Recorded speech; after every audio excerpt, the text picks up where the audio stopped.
Again, I'm going to make a quick request of everyone. If you have Facebook, please check out the congregation's Facebook page.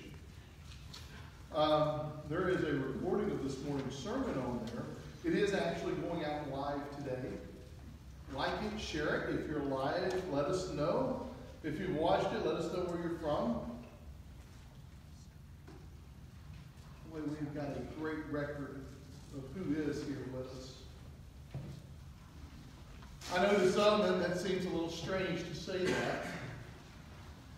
But in this last week, if you were to scroll down and look at who actually saw the sermon, we had more people on Facebook see the sermon than we did here in the audience. It's not a bad thing, that's a good thing. It's an awesome thing.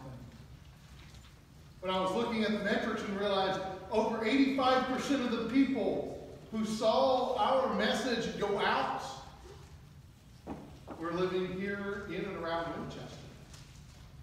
And the vast majority of them aren't even in the church. That's a good thing. It's an awesome tool that God has allowed us to use. And I encourage each one of you to take hold of that tool, because the more it's shared, the more people see it. The more we can share God's Word, the more we have an opportunity to reach souls. Let us start this morning with a prayer. Father, we come before you just thanking you for all the opportunities you have given us. Father, help us to have open hearts to your word this morning, open minds to what you have to say. Father, I know so often in our lives we simply don't contemplate what it is to truly be reverent to you. Let us do that this morning, Father. As we look at this subject this morning, Father, that our reverence for you will watch over each one of us. Take care of us. It's in your Son's name we ask this. Amen. If I was to say Jesus is coming again, would you all believe me? Yes. Yes. It's something I want to start getting across every Sunday morning. That we, as a people of God, know that Jesus is coming again. And that plays directly into the lesson that we're looking at today. Our reverence for God. Now, is reverence seen in the way we dress? Do I need one of those shirts with a little funny white collar on it? Or do I need a robe? And do we need certain vestments to be reverent? Now, I'm not trying to make light of certain people, but I am asking the question, is that what we need to be reverent to God? Or does being reverent to God encapsulate so much more than just what we are wearing? Is it also a mentality, a mindset? A broken and contrite heart? Is being reverent more than just saying, yes, I know you, God, and yes, I'm going to be praying? Is it living out the message of the Messiah? Amen. I believe so. I believe the Scriptures help us to understand what it is to truly be reverent to God. So this morning, as we look at this subject, our reverence for God, let us understand that reverence is so much more than just saying, I believe. And it's so much more than just saying and doing the right things.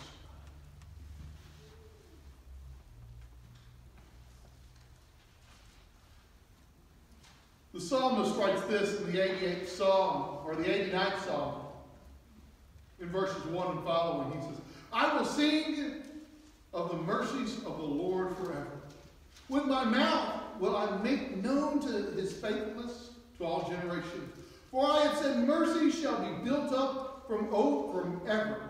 Thy faithfulness shall establish the very heavens.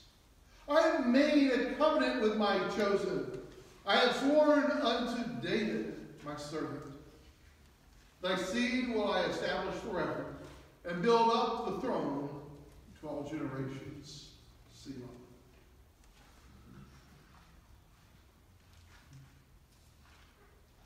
And the heavens shall praise thy wonders. O Lord, thy faithfulness also in the congregation of the nations. For who in the heavens can be compared unto the Lord? Who among the sons of the mighty can be likened unto the Lord? For God is great to be feared in the assembly of the saints, and to be held in reverence of all them that are about him.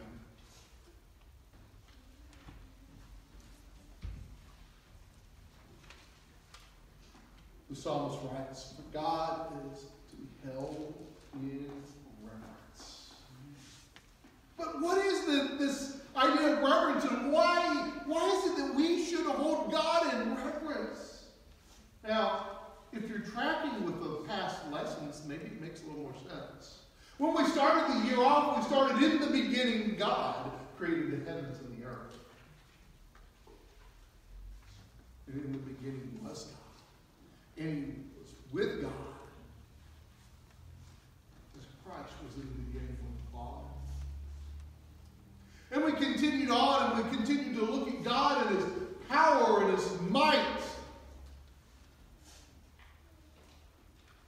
We looked at who God was and who God is. And we understand that God is our creator and our sustainer.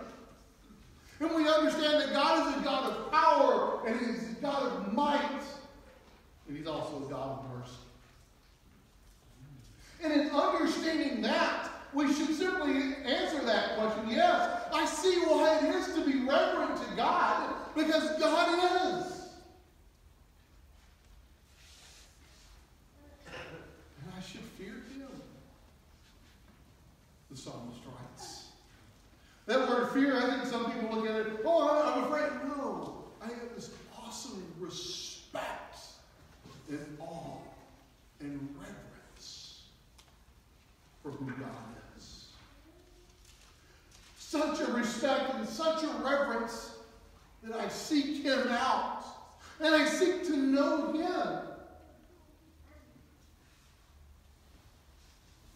So this morning, I want us to dive into this idea of what it is to give our Creator, our Father in heaven, true reverence.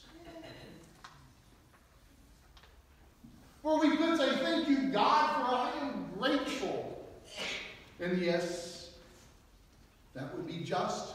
For the Hebrews writer writes this in chapter 4 and verse 28, or chapter 12 and verse 28. Man, I'm going to mess that up today, aren't I? Yeah. Chapter 12 and verse 28, he says, therefore, let us be grateful for receiving a kingdom that cannot be shaken. And thus, let us offer to God acceptable worship with reverence and awe. Thank you, God. Why? Because you have given us this kingdom that cannot be shaken. You see, the kingdom of heaven is built on a foundation of solid ground. It's built on the foundation of God. And he says, this kingdom, it cannot be shaken. And because of that, God should be looked upon in awe and wonder and reverence. You see, the reality that so many of us miss is when we worship God, this idea of worship is giving God honor and praise, and this worship should be done with a respect and a reverence for God. It's holding God up to the highest. And looking at Him because He is the highest. And realizing that when we give God our best of worship, we just don't say, okay, yeah, I'm going to worship you. But we give Him our very best. Our very best of what we wear, our very best of what we do, our very best of our minds, our very best of our hearts, our very best of our attitude. We give God when we worship. That is what it is to give God reverence. And so as David marches in, the scriptures talk about David marching in with the Ark of the Covenant into Jerusalem. After the Ark had been misplaced for so long, and they're carrying it in. And he's singing, and they're singing, and they're dancing. Giving God glory. For God allowed them to bring the Ark back home. This giving God reverence starts with true respect. There's a saying that goes around and is popular today. The only way one can get respect is by giving respect. No. It seems that our Creator gave us the ultimate respect. He gave us respect in the fact that, first of all, He created us. And then He sent His Son. He sent the Son to die for our sin.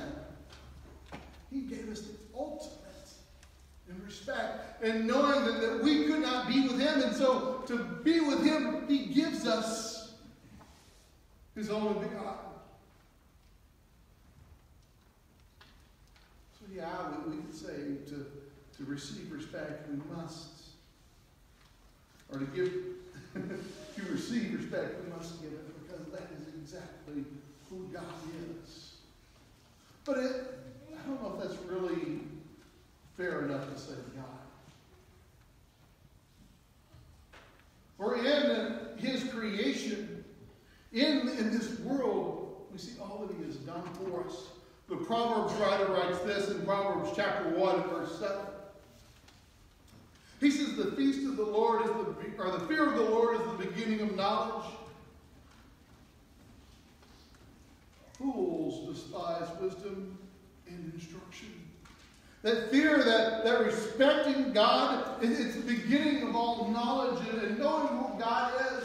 And this holding God in true respect and holding Him with the proper reverence. And truly is what He's saying is the beginning of where knowledge comes from. But as you see, as we hold God in awe and in respect, we start to understand who He is, and we start to understand what His Word says about Him. And the more we know about God, the more we are able to gain in wisdom because we know His Word. And we learn His Word.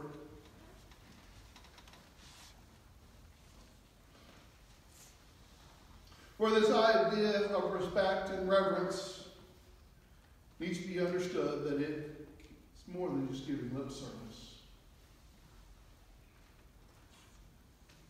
Unfortunately, so many in this world have got lip service down pretty well. We know the right things to say. We know the right motions to go through. Right? The right prayers to offer up. But let's look at what Matthew writes that Jesus said, Matthew did. Jesus says this stuff. He says, the people, there in chapter 15, verse 8, this people honors me with their lips, but their hearts are far from me. But in vain they do worship me, teaching as doctrines the precepts of men.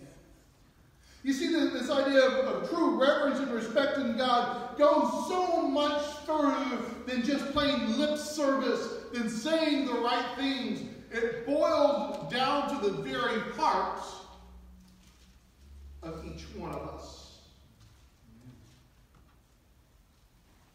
one could simply say, where's your heart? For to truly worship God and give God reverence and respect, we must be people who have a heart broken for God. I'm reminded of David there, and we've already seen one psalm that he writes, but I'm reminded of David and what the scriptures talk about David and how it says that David was a man after God's own heart. And then when David was anointed to be king as a young man, he tells Samuel, you don't look and see as normal men look and see. And when I'm looking for the king, I'm not looking as you would. You pick Saul, this big tall man. That's who people wanted. But now I'm going to pick David. Because I don't see as people see, but I see his hearts. It didn't mean David was perfect, because, man, David was a flawed human being, just as each one of us are. But yet, if you stop and you look at the life of David, David was a man about reverence to God, about giving God his all from his heart, and giving God all of his respect and his honor.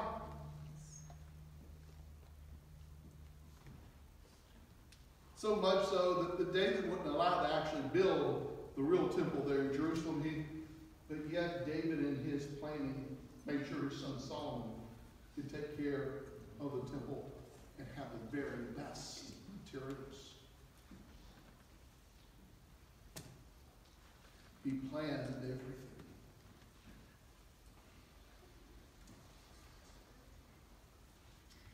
One could say this as Samuel did to Saul.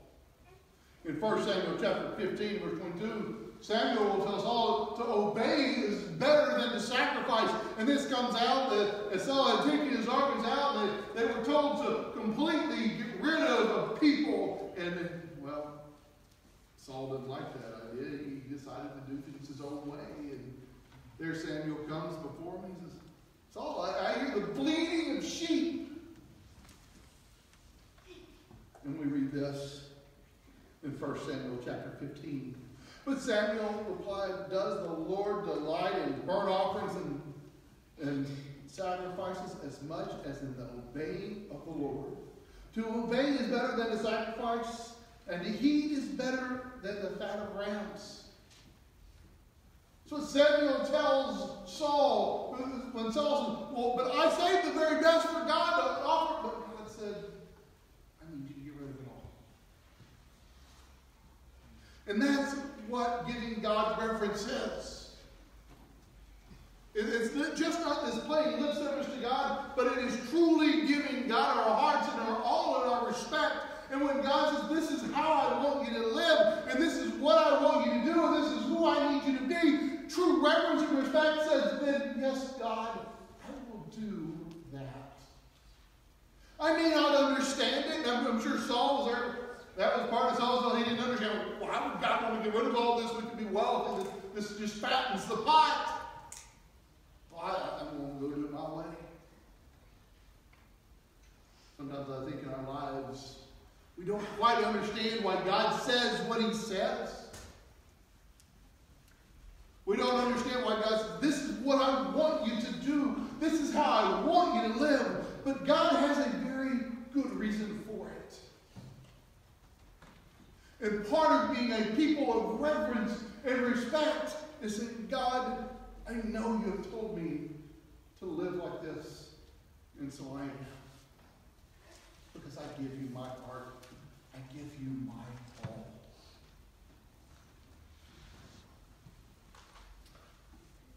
Too often we try to rationalize every answer. Sometimes simply it's, God, yes, I'll do what you want me to do. I don't understand, but that's for you. So we don't always know all the answers. This idea of understanding this idea of reverence and respect is exemplified through our Lord and our Savior, Jesus Christ. I'm not sure if you ever realized that. But Jesus is our example in so much. And that so much includes this idea of reverence to the Creator the Father is. For Peter writes this in 1 Peter chapter 2, there in verse 21. He says, "For to this you have been called, because Christ also suffered for you, leaving you an example so that you might follow in his steps." He says, Christ left this as an example to you, so that you would know how to live.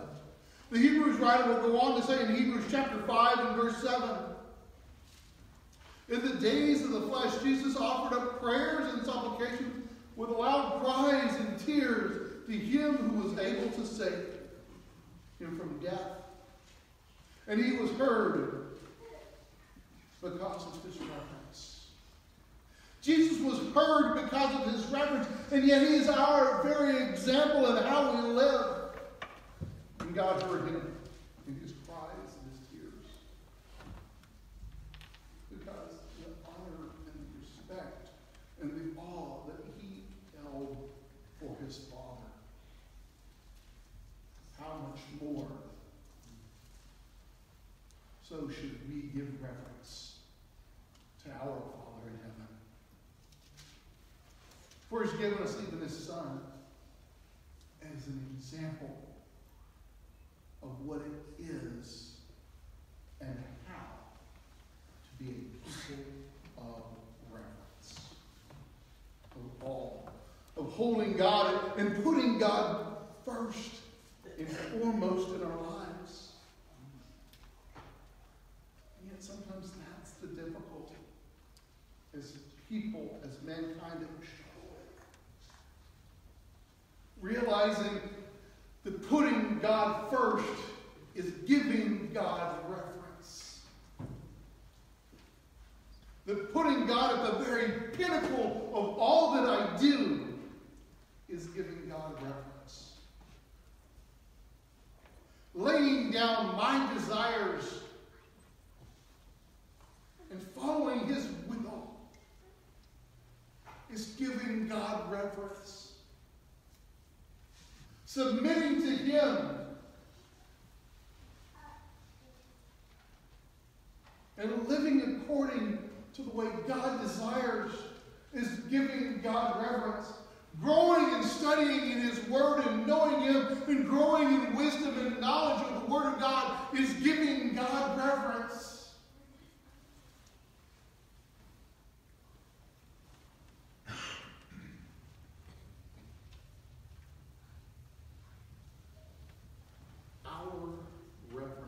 Our respect, our giving our all to God comes by, first of all, giving God the most important thing in our lives, and that is our heart. And it is that contrite, that broken heart. We do that by taking on his Son. By knowing who Jesus Christ is. By confessing Christ before men.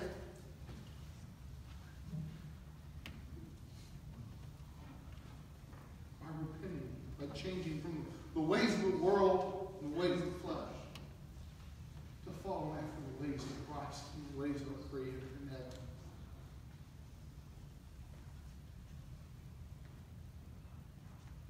By being buried with Christ in baptism.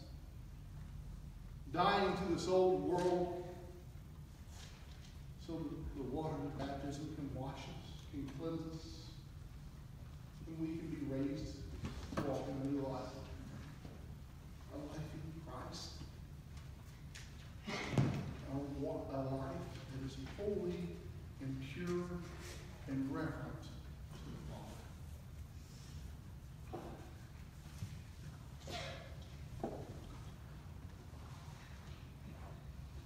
Maybe that's the part that you have today. You've not put on Christ. Maybe that's where you begin in this life. Maybe you've already put Christ on